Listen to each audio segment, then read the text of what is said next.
After getting high views on my Venom film reviews, I thought it'd be a fun idea to revisit another entry in Sony's Spider-Man-less universe. Despite the fact these films are often awful, I was curious to see if one of their biggest flops, Morbius, is just as bad on a rewatch as I remembered it to be the first time around. With Madden Web and Craven the Hunter already receiving negative buzz, it feels like the perfect time to dive back into this ill-fated project.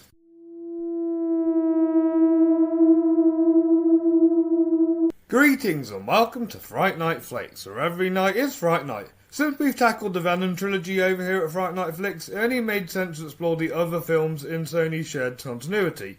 Morbius, based on the Spider-Man villain Dr. Michael Morbius, was released in 2022 to overwhelming negative reception and became one of the biggest box office bombs of that year.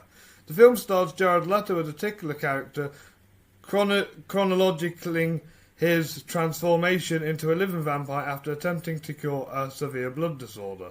Following its release, Morbius became the subject of countless internet memes, most notably the fictional quote, "It's Morbin time." The film went on to receive 5 Golden Raspberry Award nominations, winning Worst Actor for Jared Leto and Worst Supporting Actress for Adria Arjona. However, one of the film's brightest spots was Matt Smith, who praised for his over-the-top performance as the villain Milo. 3 years later, does Morbius still live up to its symphony? I'm on a dangerous mission to find out. Great, let's get started. Be described as superhuman. And all of this on artificial blood.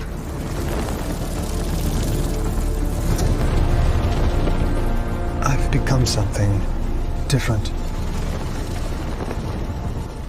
The story feels disjointed, as though significant parts were cut out to fit a runtime, leaving the narrative clunky rather than smooth. On top of that, the plot is boring, feeling like a generic superhero film we've seen countless times before. Man, that is flagrant false advertising. Michael Morbius, as a Spider-Man villain, might have worked better in a Spider-Man or Blade film. Unlike the Venom movies, which embraces horror elements initially, Morbius misses the mark completely. It had the ingredients for a horror-infused story, but does nothing with them. There's no suspense or fear. A major missed opportunity. Yes, but at least they never miss an opportunity to miss an opportunity. Normally, I don't like to critique Jared Leto as a completely bad actor, as he's had his fair share of good roles, like Requiem for a Dream. However, his performance here feels bland and uninterested, as if he's phoning it in. It's great to think he's an Oscar winner when you watch this. While I dislike his over-the-top Joker performance in the DCEU, at least it showed effort. Here, he just feels there. Not a great plan.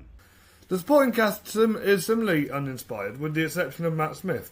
As Milo, Smith delivers a performance that's fun and energetic, even if the character is yet another one-off villain with the same powers as the hero. With the role is unforgettable, Smith's enthusiasm makes it stand out slightly in a otherwise dull film. If you're good at something, never do it for free. Visually, the film isn't terrible, but it's hard to appreciate the aesthetics when the editing is so choppy, disrupting the narrative flow. Director Daniel Esposito didn't seem to have a clear vision, and the storytelling suffered for it. Even if the editing had been smoother, the story would still remain boring. That's boring. You're boring, everybody. Quit boring everyone. The mid-credit sequence is also nonsensical, clearly shoehorning in to tie it in with the MCU. It lacked logic and feel forced, underestimating any cohesive the story might have had. If the character they introduced had been from the same universe as Morbius, it might have worked better. Instead, it's a blatant attempt to piggyback off the MCU success without any real payoff. Gee, that's disappointing. Before I reveal my final thoughts on Morbius, I just want to remind you guys to hit that like button, subscribe to Fright Night Flix, and follow us on social media so you don't miss a single scare. Have you seen Morbius? You let me know down here in the comments down below, and let me know if you still think it's just as bad as you remember. Right, back to the review. Finally. Overall, Morbius is just as bad as it was 3 years ago. Poor writing, clunky editing, bland performances, and weak directing make this one of the worst films Sony and Marvel have ever put their names on. Even Matt's missed performance couldn't save this film. I give Morbius a rating of a 2 out of 5 stars and a 4 out of 10. Thank you all for watching today's video. Don't forget to check out all my past reviews and join me next time when I talk about a better horror-themed superhero film from 2022. Until then, stay spooky.